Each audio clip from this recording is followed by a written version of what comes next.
اب یہاں ایک نقطہ بیان کیا جاتا ہے، اور جس نقطے کو بیان کرنا درست نہیں ہے، اس لیے میں اس کی وضاحت ضروری سمجھتا ہوں۔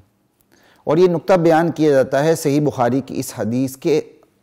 الفاظ کو سامنے رکھتے ہوئے اور ایک اور حدیث کے الفاظ کو نظر انداز کرتے ہوئے۔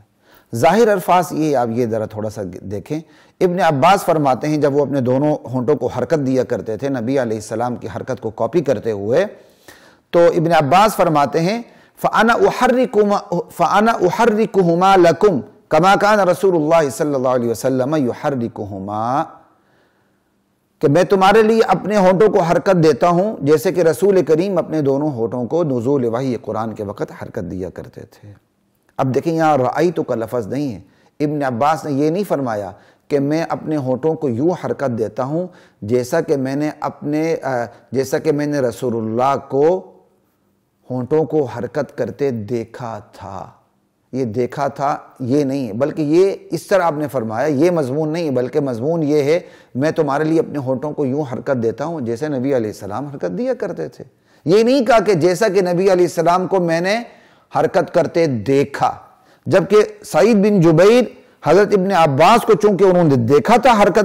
ہونٹوں کو حرکت دیتے ہوئے، سعید بن جبیر کہتے ہیں انا احرکہما کما رأیت ابن عباس رضی اللہ تعالی عنہما یحرکہما، میں اپنے ہونٹوں کو حرکت دیتا ہوں جیسا کہ میں نے ابن عباس کو حرکت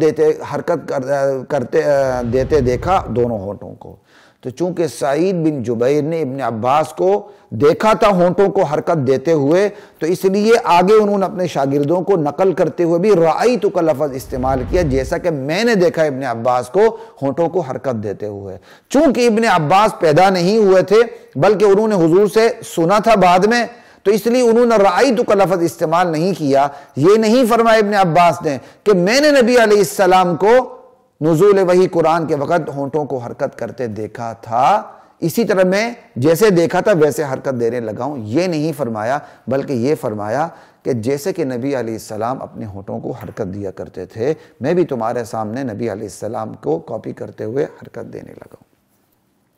اب یہاں ایک نقطہ بیان کیا جاتا ہے، نقطہ وہی جو میں ضمناً بات آ بھی گئی، کہ نقطہ یہ بیان کیا جاتا ہے کہ چونکہ ابن عباس پیدا نہیں ہوئے تھے نزول وحی قرآن کے وقت، اس لیے انہوں نے میں نے دیکھا رأیتو کا لفظ استعمال نہیں کیا۔ چونکہ سعید ابن عباس کو ہونٹوں کو حرکت کرتے دیکھا تھا، اس لیے انہوں نے رأیتو میں نے دیکھا کے الفاظ استعمال کیے، لیکن یہ نقطہ بیان کرنا درست نہیں ہے، کیونکہ مسند ابی داود الطیالسی میں خود صراحت موجود ہے کہ ابن عباس فرماتے ہیں فَأَنَا أُحَرِّكُ لَكَ شَفَتَيَّ كَمَا رَأَيْتُ رسول اللہ صلی اللہ علیہ وسلم يُحَرِّكُهُمَا، میں تمہارے لیے اپنے دونوں ہونٹوں کو حرکت دے رہا ہوں جیسا کہ میں نے رسول اللہ کو دیکھا اپنے دونوں ہونٹوں کو حرکت دیتے ہوئے۔ صاف الفاظ ہے مسند ابی داود الطیالسی میں، ٹھیک ہے، تو وہاں رأیتو کے الفاظ ہیں، اس لیے رأیتو کے لفظ کے اوپر نقطہ پیدا کرنا غلط ہے۔ لیکن اب پھر سوال قائم ہو جاتا ہے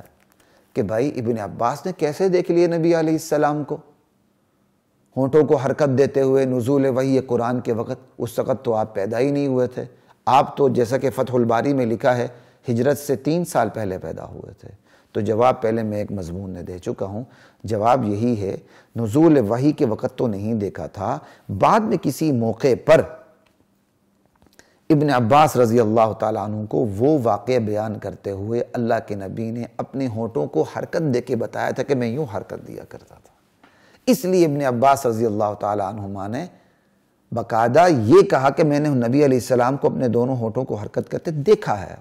یعنی حضور صلی اللہ علیہ وسلم نے ان کو بعد میں واقعہ بیان کیا تھا۔ اب اس پر کیا دلیل ہے کہ واقعہ بیان کیا تھا؟ بھائی دلیل خود ابن عباس کے الفاظ ہیں، یہ دلیل ہے، ابن عباس فرماتے کہ میں نے دیکھا تھا، اس کا مطلب لا محالہ نبی علیہ السلام نے آپ کو اپنا واقعہ بیان کیا اور ہونٹوں کو حرکت دے کے بتایا، تبھی اور جبھی تو ابن عباس رضی اللہ تعالیٰ عنہما کہتے ہیں کہ میں نے نبی علیہ السلام کو ہونٹوں کو حرکت کرتے دیکھا۔ تو اس سے یہ بھی پتہ چل گیا کہ یہ حدیث جو ہے بظاہر مرسل ہے، حقیقت میں یہ مسند متصل حدیث ہے کہ ابن عباس رضی اللہ تعالی عنہما نے براہ راست نبی کریم صلی اللہ علیہ وسلم کو سے یہ حدیث سنی ہے۔ بظاہر مرسل ہے، بظاحر مرسل اس لیے ہے کہ ابن عباس تو پیدا ہی نہیں ہوئے تھے، اپنی پیدائش سے پہلے کا واقعہ بیان کر رہے ہیں۔ حقیقتاً مستند متصل ہے، کیوں؟ حضور نے بعد میں ان کو بیان کر دیا۔ اس پر دلیل ابن عباس کے الفاظ ہیں، وہ الفاظ بتاتے ہیں کہ حضور صلی اللہ علیہ وسلم نے ان کو اپنا واقعہ بیان کر دیا۔ لا الہ الا اللہ۔ ٹھیک ہے جی، یہ چونکہ ویسے ایک نقطہ بیان کیا جاتا تھا تو جو غلط تھا تو اس لیے اس کی تھوڑی سی تشریح کرنی ضروری ہی ہوئی، اور یہ بات بھی گزر چکی کہ یہ حدیث 3 راویوں تک مسلسل بتحریک الشفتین کہلاتی ہے، لیکن بعد میں چونکہ سعید بن جبیر کے شاگردوں نے آگے اپنے دونوں ہونٹوں کو ہلا کے بیان نہیں کیا، لہٰذا مسلسل بتحریک الشفتین سعید بن جبیر کے بعد یہ نہیں کہلاتی۔ ٹھیک ہے جی۔